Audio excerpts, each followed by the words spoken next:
Selamat pagi, sahabat tembun surgawi yang dikasihi Tuhan.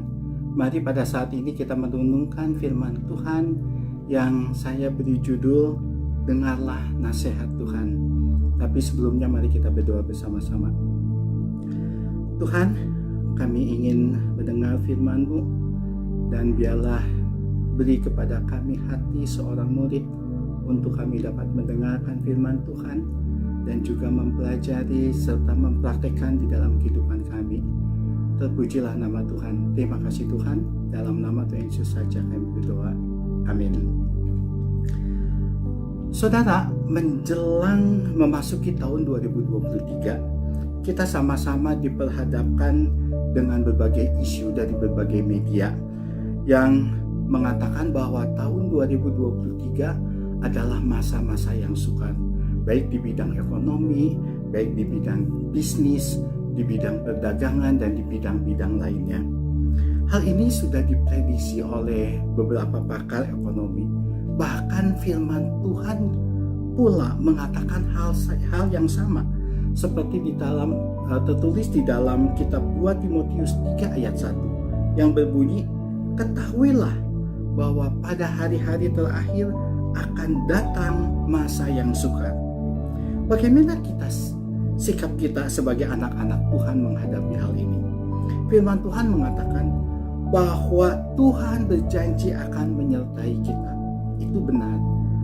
Namun, janji penyertaan Tuhan tidak serta-merta akan menghindarkan kita dari jalan-jalan yang sukar. Oleh sebab itu, kita sangat perlu untuk bersikap bijaksana di dalam menghadapi hidup ini. Tetapi yang menjadi masalah, menjadi bijaksana itu tidak kita dapatkan dari bangku sekolah, tidak kita dapatkan dari perguruan tinggi. Menjadi bijaksana itu kita dapatkan dari pengalaman hidup kita sehari-hari. Nah, bagaimana kita mendapatkan sesuatu untuk kita bisa menjadi bijaksana? Ternyata firman Tuhan menyediakan bermacam-macam ayat untuk kita menjadi bijak. Dan salah satunya ada di dalam Amsal 19 ayat 20 yang berbunyi, "Dengarkanlah nasihat dan terimalah didikan, supaya engkau menjadi bijak di masa depan." Jadi saudara, mendengar nasihat dan menerima didikan adalah sesuatu yang sangat penting untuk kita bisa menjadi bijak. Dan bijaksana adalah sesuatu yang sangat penting untuk kita dapat menyikapi masa-masa yang sukar di masa yang akan datang. Saudara, ada 3 sumber nasihat yang kita butuhkan. Saya akan sebutkan hanya satu saja, dan yang itu yang terpenting, yaitu nasihat dari Tuhan. Bagaimana kita dapat mendengar nasihat dari Tuhan? Peristiwa kenaikan Yesus ke surga membuat Roh Kudus ada di dalam hati kita. Di dalam Yesaya 9 ayat 5-6 mengatakan, "Seorang anak telah lahir untuk kita, seorang putra telah diberikan untuk kita. Lambang pemerintahan ada di atas bahunya, dan namanya disebutkan seorang penasehat ajaib, Allah yang perkasa, Bapa yang kekal, Raja damai." Saudara, Yesus disebut penasehat ajaib. Bukan penasehat yang tenar, bukan penasehat yang pintar, bukan penasehat yang terkenal, termasyhur, tetapi dia dikatakan penasehat ajaib. Ajaib itu lebih dari tenar, lebih dari termasyhur, lebih dari pintar, lebih daripada terkenal. Ajaib itu sudah di luar pemikiran kita. Dan hebatnya, penasehat ajaib itu ada di dalam diri kita. Hanya kekristenanlah yang mengatakan Tuhan yang maha hebat itu ada di dalam diri kita.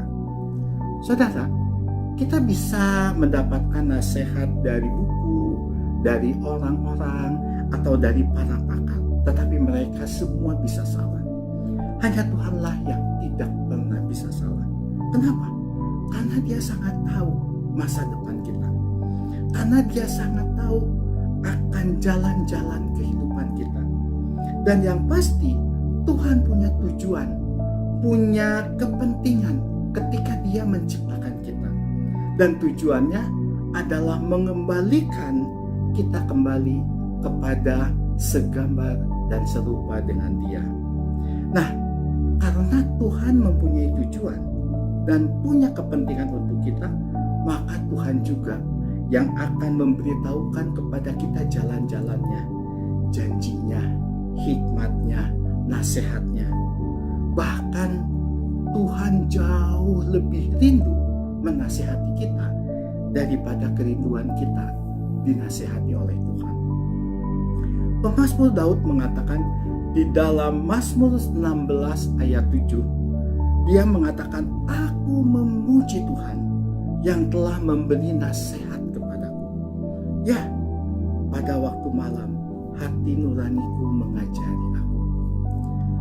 Saudara, marilah kita mendengar nasihat Tuhan, supaya Tuhan yang ada di dalam diri kita memberikan arahan-arahan jalan kepada kita, supaya kita menjadi bijak untuk menghadapi masa depan yang penuh dengan kesukaran yang pernah kita dengar di penghujung tahun 2022. Kita dengarkan nasihat Tuhan, dan Tuhan pasti akan berbicara untuk memberikan jalan keluarnya bagi kita.